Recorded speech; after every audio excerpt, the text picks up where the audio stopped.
오늘은 9달째 기침이 낫지 않아 저에게 상담하러 오셨던 72세 어르신에 대한 이야기를 해드려 볼게요. 대영님은 키 166에 몸무게는 48kg로 많이 말라 보이시는 체형이세요. 식사도 건강하게 잘 하시고 소화나 대변, 수면에는 별 문제가 없으시고요. 하지만 지금 연세에도 사업으로 벌려놓은 일이 너무 많으셔서 늘 바쁜 일상을 살고 계세요.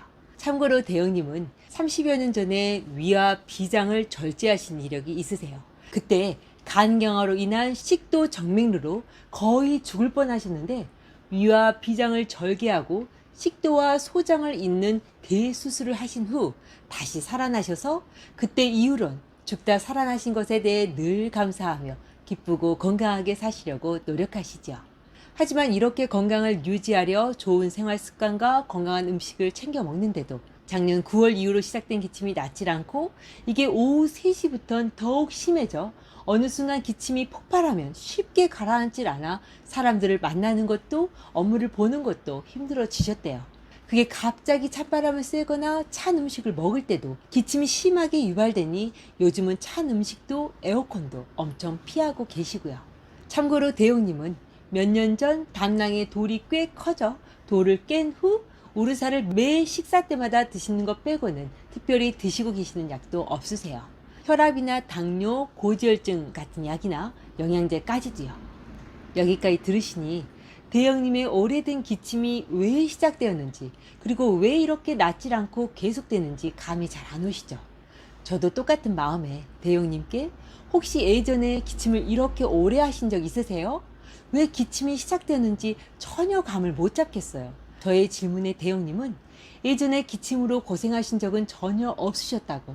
하지만 본인이 생각할 때 작년 4월 정도에 코로나를 심하게 앓은 적이 있는데 혹 그 이후로 면역이 약해져 9월에 기침이 시작된 건 아닐까 생각했었다고 말씀하시네요. 그러게요. 제가 전에 말씀드렸던 것처럼 코로나를 앓으셨던 분들이 고쳐지지 않는 기침으로 때론 심장의 벌렁거림과 불안증 같은 코로나 후유증으로 오래 고생하셨던 걸 감안한다면 대영님의 말씀이 어느 정도는 일리가 있는 말씀이세요. 이런 후유증으로 저에게 상담하러 오셨던 많은 분들이 사실은 코로나 후 바로 때론 한두 달이 지나거나 몇 달이 지난 후부터 증상이 시작되신 분들이 꽤 많았었거든요.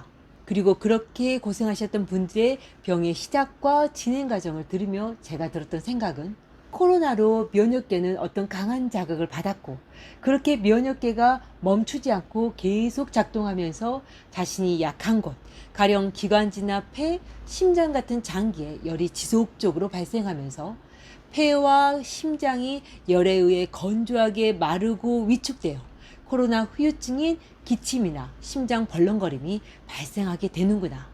그리고 그러한 반응이 누군가에겐 폭풍처럼 심하게 가속되어 사망하게 하기도 하고 또 누군가는 은근하고 지속적으로 가속화되면서 오랫동안 후유증으로 고생하게 만들기도 하는 거구나 라는 생각이 들었었죠. 그래서 저는 코로나 후유증으로 저에게 오신 분들께 주로 열에 의해 진액이 마르고 위축된 걸 완화시켜주는 약초들을 특히 약해져 있는 심장과 폐를 촉촉하게 자양해주는 약초들을 처방해 드렸어요. 여기에 면역계가 오래 작동하면서 소모된 혈액과 체력을 보충해주는 약초들과 함께요. 그럼 대영님의 치료도 이와 같냐고요? 네. 하지만 대영님은 코로나 후유증으로 비롯되었든 후유증이 아니었든 기침 소리를 들어보면 기관지와 폐가 바짝 말라 단단한 벽에서 울리는 기침 소리가 났으므로 원인이 어찌되었든 폐와 기관지를 적셔주는 약초들이 필요했어요. 여기에 72세로 연세가 좀 있으시니 심장의 진액을 보충해주는 약초들도 더 넣어드렸고요. 여기에 병이 오래될수록 인체는 체력을 소모하고 혈액을 소모하게 되어 스스로 회복되는 기능이 더 약화되게 되므로 혈액의 질을 올리고 체력을 올려주는 약초들도 1차부터 함께 넣어드렸죠. 물론 연세가 있으니 소화를 돕는 약초들과 찬바람과 찬 음식으로 기침이 더 유발되니 폐를 활성화시켜주는 백계자나 길경, 인삼도 더 첨가해 드렸고요.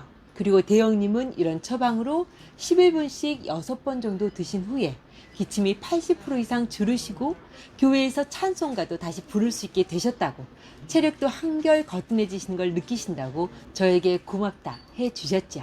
제가 기침 소리 좀 들어보게 기침을 억지로 해보세요 하니 단단한 벽에서 울렸던 기침 소리도 한결 촉촉하고 탄력 있는 울림 소리로 변한 걸 느낄 수 있었고요.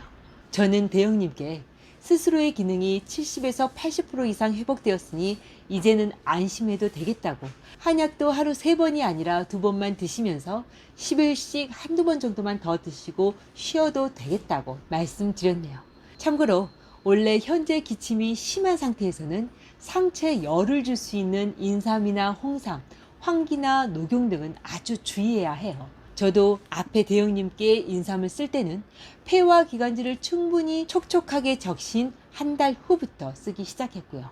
왜 기관지가 열에 의해 바짝 말라 위축되어 있을 때 자칫 열을 주는 약재들을 사용하면 기침이 더 치받치듯 심해질 수 있거든요. 그러니 홍삼이나 녹용이 든 영양제를 약해진 면역을 올려줄 목적으로 이런 코로나 후유증에 함부로 사용하면 안 되어요. 지금은 면역이 약해져 기침이 낫지 않은 것이 아니라 면역 반응이 제대로 끝나질 않아 열에 의해 기관지와 폐가 말라 있는 것이 더 문제거든요.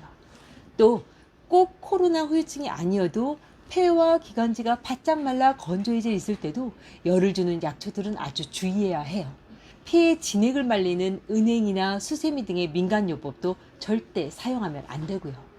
혹 체력이나 기운이 너무 약해 홍삼이나 녹용으로 기운을 꼭 올려주고 싶더라도 저처럼 폐와 기관지를 상당히 촉촉하게 한 이후에 약간씩만 써주시고요. 참고로 대형님은 저에게 오시기 전에 병원약을 드시면서 이런저런 유튜브를 보고 기침에 효과가 좋다고 하는 맹문동탕과 청패탕을 함께 드셨었다라고 했어요. 하지만 대형님에게 그 과립들은 오히려 해가 되어요. 심지어 맹문동탕에 들어있는 바나라는 가래담을 삭혀주는 약초는 오히려 폐 세포를 더욱 건조하게 할 수 있고, 청패탕에 들어있는 폐를 차게 식혀주는 약초들은 오히려 대형님의 온기를 더 떨어뜨려 스스로의 회복 능력을 더 약화시킬 수 있거든요. 그러니 과립을 쓰더라도 꼭 자신에게 맞는 처방인지 과립을 구입한 곳에 물어보고 드셔보시길요. 물어보실 때는 효과와 함께 꼭 부작용도 체크해 보시고요. 오늘 오랜 기침으로 9달 동안 고생하셨던 72세 대형님의 이야기 재밌게 들으셨어요? 대형님은 저에게 오시기 전 이런저런 치료를 참 많이도 해보셨다 했어요. 하지만 조금 효과가 있다고 느껴지다가도 약만 끊으면 다시 똑같이 반복되니 고치는 인연은 따로 있는 것 같다 라고 말씀하시네요.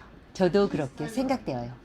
왜 정말 고치기 어렵고 오래 걸리겠다 라고 생각되었던 병들이 너무나 빠르게 고쳐지시는 분들도 있고, 정말 쉽게 고칠 수 있겠다 라고 생각하고 있는데 환자분들이 불안을 떨치지 못하여 때론 그저 처음 10일 정도를 한약을 드셔보시고 별 효과가 없다고 쉽게 체념하시기도 하고, 또 정말 치료를 잘 따라오는데도 생각보다 치료 기간이 오래 걸리는 경우도 있는 걸 보면요.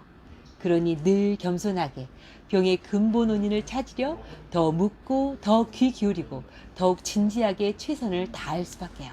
오늘 저의 이야기가 오래된 기침을 고치는 동양의학의 원리를 이해하고 스스로를 치유하는 방법을 찾아가는데 도움이 되는 내용이 되었길 바랍니다. 오늘도 복을 부르는 감사한 하루 보내시고요.